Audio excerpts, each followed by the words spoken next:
Last season on the Catican.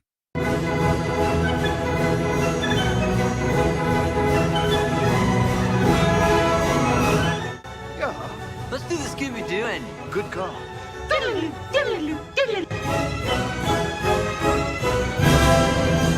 1 year later.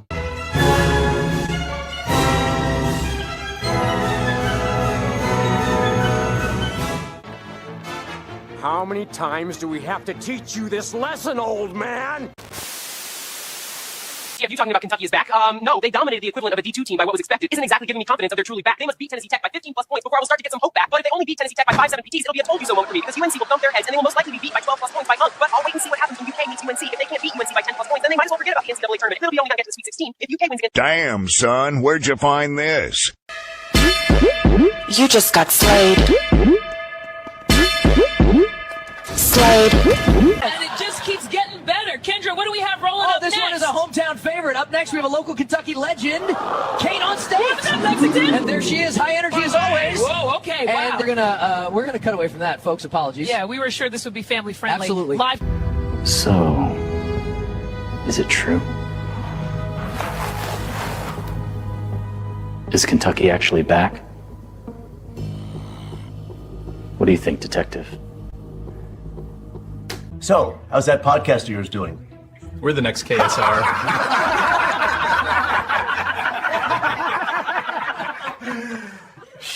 There are lots of reasons people get into drugs. Trouble at home, peer pressure. Maybe Kentucky lost to Louisville and Michigan State to start the season, and they have nowhere else to turn but a pipe or a spoon because this program's taken the best years of their lives. Some just do it to be cool. Whatever the reason.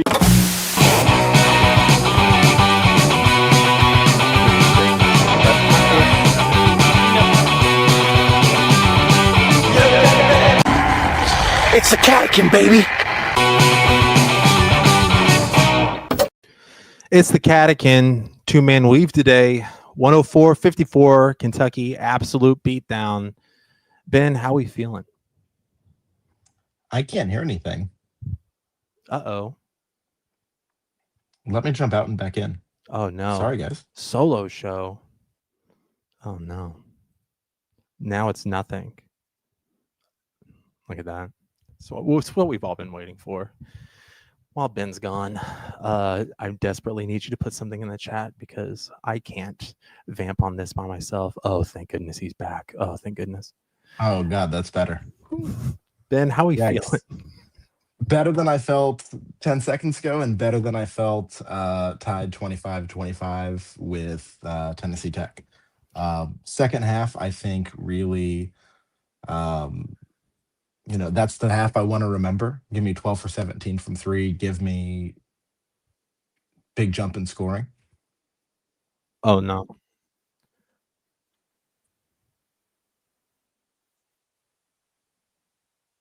Oh. Sorry. Oh, no. Sorry. I had our YouTube pulled up, and I thought there was an echo. What a disaster this is so far, huh? We're killing it.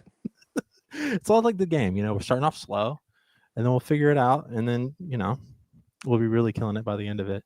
The first, I wouldn't even say first half because we went on a run at the end of the first quarter. Yeah. Not good. Really bad. But I don't know, I think it's almost every year, like either right before Christmas or right before Thanksgiving, we just have a game where the guys are they're ready for break. They're ready to go home. And they kind of phone it in, but they locked in, and man, that was some good basketball to end it. Albeit not against a good team, but I don't know what else you'd want to see out of a game like this. Yeah, I think that maybe this year more than most, a slow start in a game like this is concerning when we really want to see improvement from some of our games against Michigan State and Louisville and Georgetown. I mean, we're looking sort of to these bye games as, are we figuring things out? And I think ultimately at the end you can say yes. And I know that they threw some different defensive stuff at us, but against a team like this, I think it is still frustrating to start that 25-25. You want to pull away right away. You want to out-athlete them, outshoot them, physical them. I mean, you really want that kind of game in this situation. And ultimately, I mean, like if you look at the final score, everyone's going to think that's exactly what happened because it was just so good at the end. Yeah. But it took a second to get there. I mean, even what's the full game? Because I was looking at the first half scores. It seems like everybody kind of got in except for Brandon Garrison. Yeah, he's still 2 for 7 with 4 points and 4 rebounds. Not great because you'd expect him of all people to be able to out athlete people on the other team, and it just seems he can't get it together. Yeah, I mean, at this point, I'm willing to say he's regressed. In fact, from Gonzaga game last year, from Duke game last year, he wasn't Amari, but he was something. Yep. And in fact, in some of those games, he was able to perform in moments when Amari couldn't. Oklahoma. And that, yeah, right. And now, like, I mean, this was not the game you want your big man to have. And it's not like it'd be different if they both struggled. But then you have Malachi in there for, what did he play? 25 minutes, 13 points, 11 boards, 3 assists. It's a good game. Also, huge improvement to Malachi on free throws. He has been, oh yeah, I mean, downright reliable, which I didn't think I'd say about him there. It's a long way from people saying that he looked like freshman Willie Cauley-Stein shooting free throws. Right. Which never made sense because Malachi, like the whole thing on him was that he can kind of shoot threes. If you can kind of shoot threes, you should be able to be a decent free throw shooter. Right. But I kind of worry. I think BG is going to almost fall out of the lineup entirely with JQ getting into the swing of things here. The EA BG leavers are going to be real happy about that. Yeah. The IEs will not be. No, not at all. I almost had the same feeling that we have with BG. I was having that same feeling with Ortega for a lot of the first half, where we would go on a little run where we kind of built up like the comfortable lead against them before we went on a real run, and then Ortega comes back on the floor, and I kind of got that same feeling I get when Brandon comes on, where it's like, oh no. But Ortega, he put out a good game. Right. I think he showed effort today that he hasn't shown in some of the games so far, especially on the defensive side. He was working for steals. He was just being more aggressive. I saw him more effective driving to the rim today than he's been all season. And you got to hope that some of that is return to form and not just, hey, you're playing Tennessee Tech. Yeah. But hit a 3, hit his free throws, had some assists, which is a nice development. You got to think with the freelancing that he seems to do on defense that I complain about, because it doesn't look like he's playing within the defense. It looks like he's almost playing for himself. You got to think that's got to be by design, right? Because if he's still doing that and they're not telling him to, what are we even doing? Because it drives me crazy. But I guess that's what they want to do. I don't like it, but I don't know. I don't know. But anyway, I was much happier today. I do think it's interesting. He had among the worst plus minus of anybody, even having, team leading or tied for team leading 16 points and a decent chunk of minutes. He was plus 17. BG was plus 16.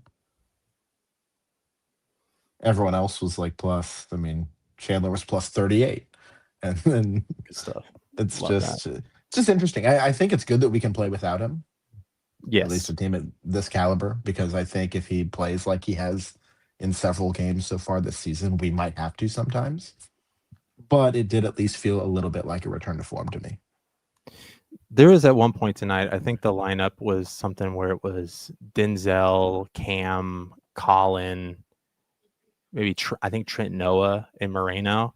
And I was like, ooh, I really like this lineup, because that's 4 floor spacers and then a guy to essentially mop up with the rebounds in case they miss. But I really like that lineup. And I mean, if we're not, who knows when we're going to get Low back, but I'd like to see that lineup get more of a run. I know we don't have the, what is it? They use Torvik to get the lineup stats. I'm trying to find the basketball Benny lineup for this year. CBB Analytics. Oh, okay. Yeah, I think Noah had a pretty good game. I think that there are many Noah haters. Noah haters. And you know they say things like, "Man, if he's not hitting all his threes, he gives us nothing." And I just think that's not true. Today, 16 points. He was hitting his threes, but also 6 boards, an assist, only 1 foul. Decent plus, team leading plus minus. Yeah, but Ben, when's he going to do that against a team where it actually matters? Well, it's insane to say that though. Like the way he showed out against Tennessee last year, he was hitting shots. We said all year last year, he just has a way of, I don't know if it's effort based or luck based, but he gets so many rebounds that, I'm not saying he needs to be on the floor all the time. I'm just saying it's absurd. I'm playing devil's advocate. Shit on him in the way that they do. But Ben, he's going to be worse this year after he was a contributor last year and a better SEC. He's not going to get run in SEC play. You got to understand. Right. Yeah. I love people. Well, surely he's not going to. Pope just isn't going to play him in those games. Yep. Setting himself up for failure with that take. Despite all empirical evidence, Pope is going to cut back on the lineup. Right. I'm struggling to find more things to talk about as far as this game goes, because it was just great. Well, the story of the game, really, and I have a narrative to build off of it, but the story of the game is Walker Horn. Oh, I was going to say the story of the game was Jasper Johnson's haircut. Ooh, which in the way that I loved the Cam Williams haircut change last game, I did not love the Jasper Johnson haircut change this game. If that's how you want to play, that's fine. If this inspires you and gives you confidence, great. Not that anyone has ever thought confidence was what Jasper Johnson is lacking. Yeah, we got a chat that says Walker Horn was the key. This shot was awesome, especially it's cool enough that he gets his first career points, and it's always fun when the walk-ons get points, but it was just how he did it with so little left on the shot clock for him to throw it up there. That was sick. And to see how excited the sidelines got. I sat there for 29.2 seconds screaming at him to shoot the ball, and he didn't, and almost turned it over. And then on some prayer, he hits it. Love it. Do we need to have a discussion? Is Walker Horn a chucker? Because every time he gets in the game, seems like he's just kind of looking for his own shot. Well, so I was actually shocked that this was his first career points, because he's been here 4 years. I know he's had some minutes. This is his 18th game that he's played some minutes in. But by all accounts, it's correct. He's taken 6 attempts from 3, none from 2, no free throw attempts. 1 in 2023, and now he's 1 for 5 this year. So maybe chucker. Yes, 17% from 3, dude. No wonder you should be getting shots. No wonder you ride the pine. I'd say it was a bad look, because he was excited and he was celebrating, but my God, he's got to let it go. He's got to let it go, because it started flapping up, and then he's holding it down while he's jumping around. He's got to let it go. He's an old man at this point. Zach Tao getting in on the points too. Did everybody score then? Yep, everybody scored. And I feel like we already knew this, but if Hawthorne and Reese Potter haven't gotten in a game yet, that's for sure red shirt there. Right. I think they've announced it for Potter. Okay. I think he's come to that decision. I don't think they've announced that for Hawthorne yet, but it's just tough, because even if you haven't decided it yet, if you play 1 minute, you've burnt your year. Maybe they're just break glass in case of injury. Yeah, I don't know. And I'd love to know if it's his decision or the team's decision, or I mean, I'd love. I just want more information because I am a Braden Hawthorne believer, Yeah. and I'd love to see him. No doubt. I'm trying to think of any. Yelovich, 2 for 3, 1 for 2 on the 3-pointers. 10 rebounds. Right. And 3 15 assists. Yeah. That is an efficient basketball player. He's got to get more of a run. And he doesn't look out of place, at least to me. He passes the eye test for me when he's out there. He looks like a ball player. I'd like to see him get more of a run. People were asking why doesn't he get more minutes at the 5 instead of BG? And like I get it because BG is just sometimes a burden to watch. That's one way to put it. But I think that the 4 you want with Yelovich in is Mo, and I think it's tough to experiment that without Mo being available. Do we want to get into North Carolina? Not especially. Yeah. I mean, we'll see.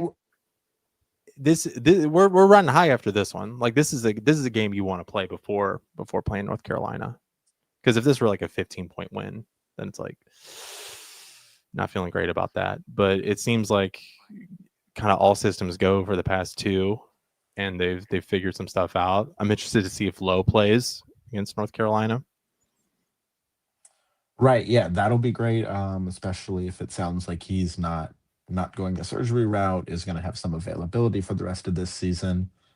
I mean, I'm sure I'll be holding my breath every time he uses that arm or hits the ground or anything. But I also I think it'll be really helpful to have a point guard back. I don't see him starting a game for the year. Yeah, I guess we'll see. I mean, it's kind of the same question to some extent about do you play a player with 2 fouls in the first half? Because to the extent you don't, you're missing out on minutes they could be contributing. You're missing out on maybe using them to reach their maximum contributions for that game. But there's a reason you don't too. I mean, you could be losing them on the other end. And if you say that the last 4 minutes of the game are the most important, you really don't want them to be unavailable when you get there. Yeah. I guess I'm not surprised that Modi didn't play. I would be surprised if he didn't. My ring light just went out. Oh no. I guess his injury didn't seem as serious as Jalen's. So the fact that he's been out now 2 games is a little bit strange. What's going on there? I don't. I mean, it could be precautionary. I don't know how he didn't react nearly as bad as Trent did when Trent got his injury and was literally crawling to go on the same floor. Game? Yeah. I think that. Oh yeah, and then came back out and was jumping around after half. I mean, that was insane. North Carolina does have Michigan State, I guess, before they play us, so that'll kind of be interesting to get some next week. Eyes on. It's gonna be brutal because we got North Carolina, then Gonzaga. Same right, and Gonzaga has looked excellent. They looked great against Auburn. They looked great against Alabama. Really just been really pretty good.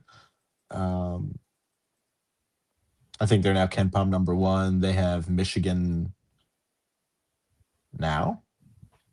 Oh, is that now?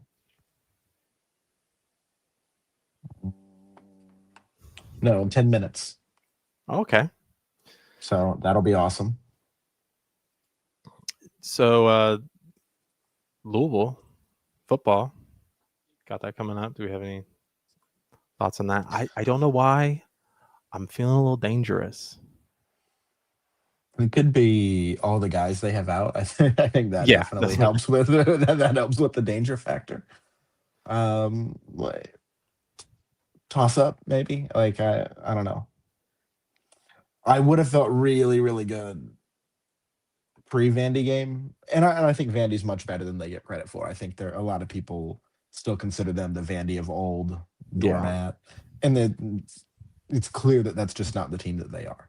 I mean, they're improved. Pavia's good, but still, it sucks to lose the way we did. That's the backbreaker. Is we're riding the vibes of winning a couple SEC games in a row.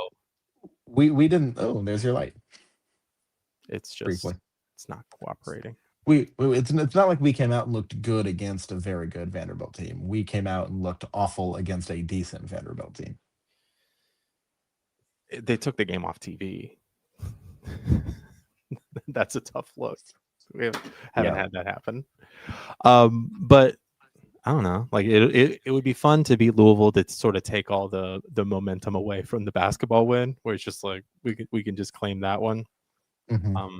It's I definitely think it would be a sweeter win if they hadn't kind of imploded and we were in some way denying them playoffs. But even in this like dog shit current version of the ACC, where at one point it looked like Georgia Tech and Duke could be in the championship game, it's hilarious that Louisville still isn't in that conversation. Not at all.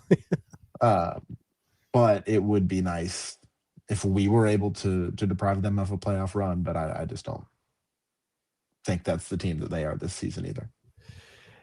It's always fun to beat them. Like even if they didn't have a bunch of wins, the light is we're hitting all sorts of snags today. It's our best show. What you can't see is right on the other side of the camera is my dad trying his best.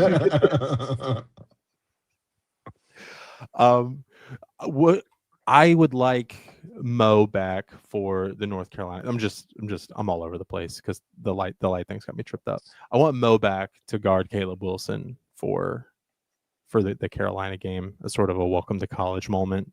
I'm not sure he's really faced someone who will defend the way that Mo will defend him. I don't think they've played anybody other than Kansas, right? Yeah. Is that correct? Let's see. I'll just wait patiently while Ben looks it up. Central Arkansas, Radford, North Carolina Central, Navy, and St. Bonaventure. That's who they played so far? And Kansas, but yeah. Okay, well, real murderer's row. Right. So, I mean, it's folks were calling Trent Noah the bum slayer today. As in you're performing very well against teams who are not so great. And I'm gonna just make sure he didn't like ball out against Kansas before I say this. Never mind.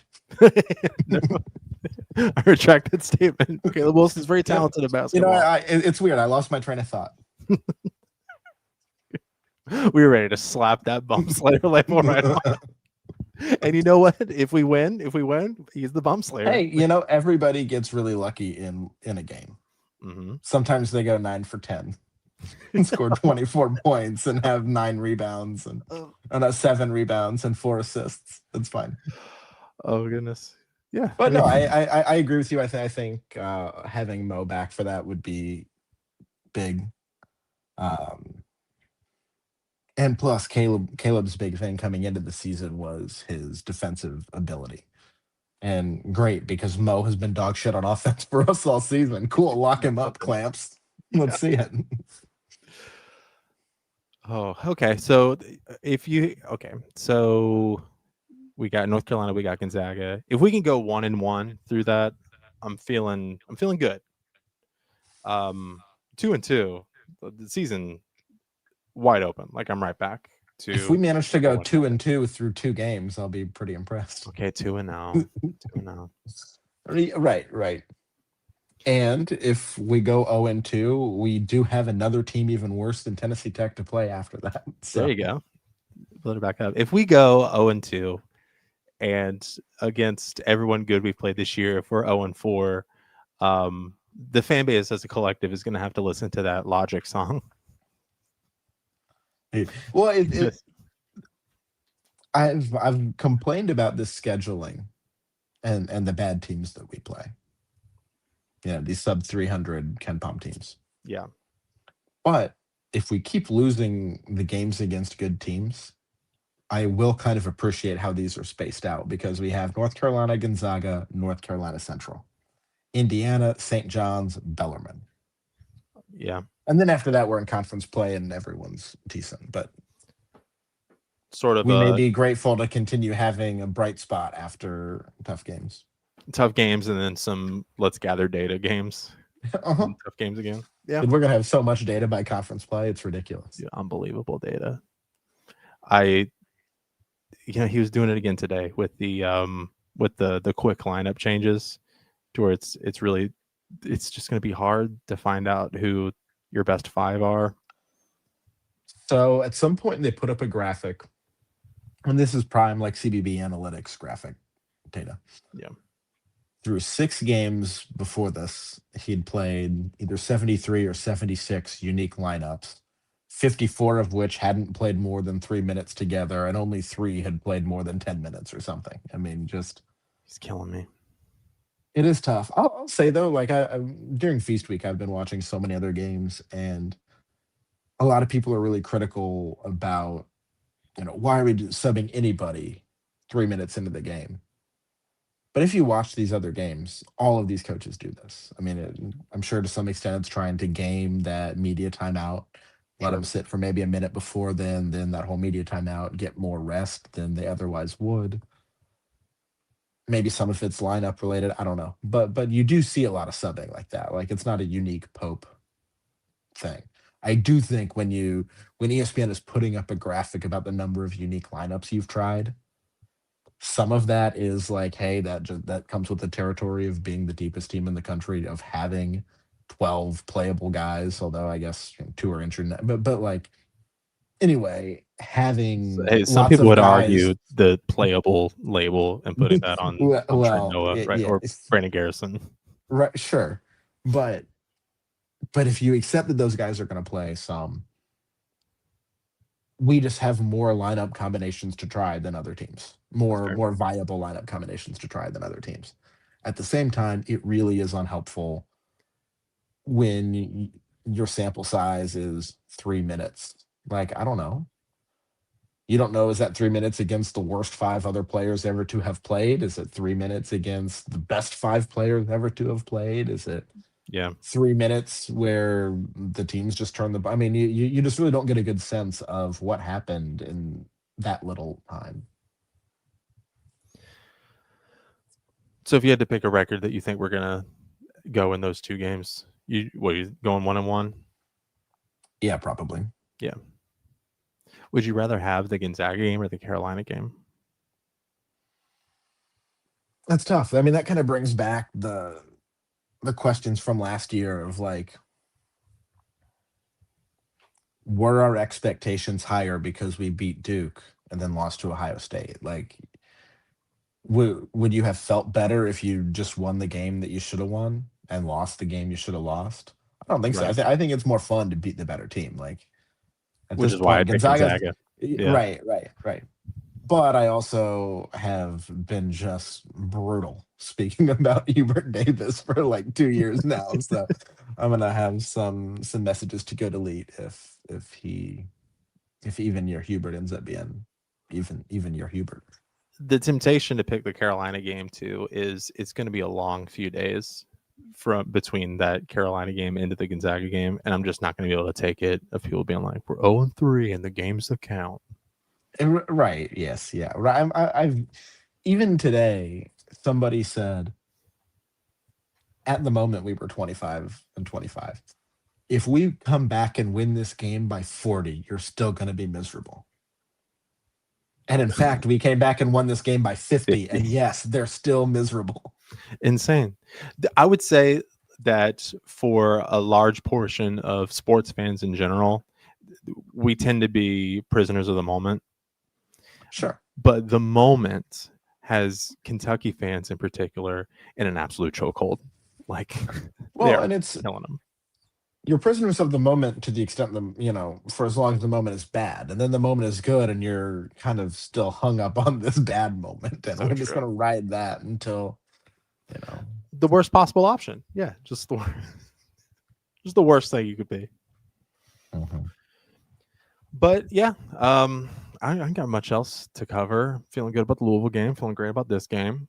And in context, like unless you're still down about the Michigan State game and the Louisville game, I don't know what they could have done since losing to Michigan State that was better than what we've seen in these past two. Like this is exactly what we wanted to see. Is like, hey, how about like a 50-point beatdown going into North Carolina? Like you take that. Like that's the best possible outcome you could hope for. So And I'm sure you feel good. While I'll complain about these games being Ken Palm sub 300, really, really not great opponents. It's not like if we'd been playing a Ken Palm 200 team, people would feel appreciably better. Yeah. Like, I feel like, in fact, people just don't draw a distinction. You know, it's if it's mid major, if I don't know exactly where your school is located, then it doesn't matter. Yeah. So like, if this is a better outcome than if we had picked a team that were like 100 spots better, that us as fans still mentally place these two in the same category, and we beat them by like 12, I'd argue that's worse than no, exactly, even though it's a way better team. Exactly. I think that it's, unless you're sitting there scrolling Ken Palm and see exactly how much worse these teams are, fans have a tendency to lump them together. Mid-majors are mid-majors. We're not going to distinguish between good mid-majors, bad mid-majors, and low majors. We're just going to say like, yeah, whatever. Yeah. Which is frustrating because, you know, that's just, in reality, there's a huge difference. You got a comment that says, if at any time it looks like Carolina has us down, remember Hubert Davis is at the bench. It should let you know when it's still going to happen. Hey, as long as even year Hubert Davis doesn't show up. All right, Ben. Well, hope you have a great Thanksgiving, man. Always good hanging out. Yeah, likewise. Hope everybody is doing something nice, staying warm. Are you? So if we get the Louisville win, are you down to stream that one? Yeah. Play by ear. I play by ear. I should be around, but we'll see. It's always tough with family schedule stuff. I hear you. All right, everybody. Well, thank you for joining the Catican. For Ben, I'm Jared. Go Cats. Go Cats.